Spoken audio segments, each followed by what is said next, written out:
الحق وتعود كفيفه. جعل قصر في طرف ورد يزمي في الصدارة، ينصف قواد الرشايمه على وادي حنيفه. لين يغسل حوشه اللي سال من دم الجزاره، من كثر ما برك عيال العشاير في مضيفه.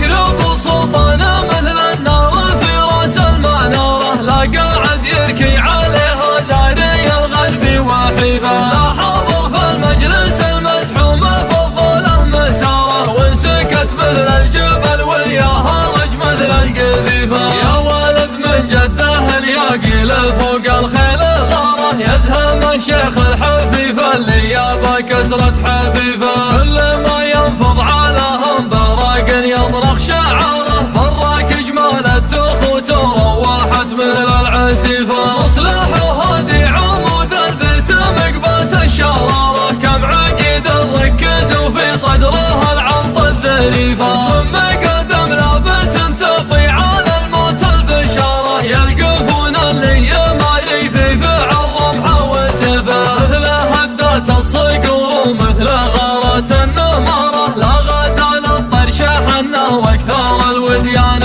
حيفه. ربعين العضيان يوم ان اللزز تلهم مهاره، انشدوا وين الوليفه اللي بكفر قوليفه. وانشدوا فرخ الحديه وانشدوا ضبع المغاره، كم تعشى من طرف راع الشداد ومر رديفه. كل صهر فوق راس الشيخ ابو جوخ وغياره، دق حفلها مثل دق الختم فوق الصحيفه. في مدح القامه خلوا جثته مثل الجحاره، تتقي فيها خشاش الارض وتجدد نزيفه. راكب اللي طايح الخشبه من حجرة الزباره، لا 8 شهور يهدى من حتيفه لا حتيفه. لاجل عين ام القعود ولاجل عين ام الحواره، هربدت بيض الجيوب اللي قبل كانت نظيفه. نظرت بابه لا شفت الهرش يدهكها بزاره، كانه يقول العوض عند الطوفح والرهيفه. ما حسبنا للحديد ولا حسبنا للتجاره، جعلها فدوة بناته لو خسايرها كلفه. من تعلق فيها والبالما يحسب للخساره، يغتني من شبعة الفطر على الدار المريفه. كل ما علق جوزها في طرف خيط الفقاره، كانه يعلق اشماغه في المشاريف المنيفه. يالله باسم سوات العامي ينهي بالغزاره، المطر والدان والبراق سر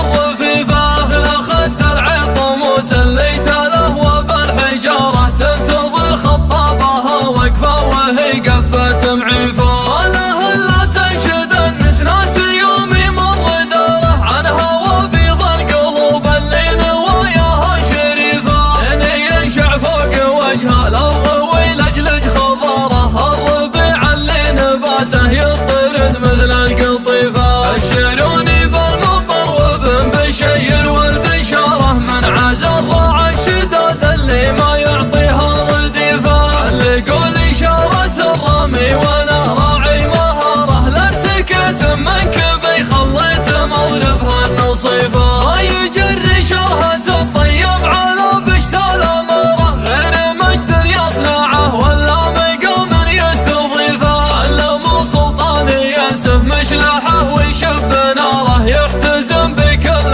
ما جات المهمات الكلفه. الرفيق اللي نجيه ولا نبي داعي زياره، لا عرفنا موعده ما عاد يحتاج تعريفه. قد تقاسمنا من الرفقه حليب في غضاره، قد تبايعنا مثل من بايع تحت السقيفه. كان ما وقفت لو رجلي تضمد بالجباره، جعلني ما عاد اوقف للثقيله والخفيفه. عنب ورسم ما يطبخ بالحميه والنعاره، لعن ابو عين تشوف الحق وتعود كفيفه. جعل قصر في طرف ورد يزمي في الصداره، ينصف قواد الرشايمه على وادي حنيفه. لين يغسل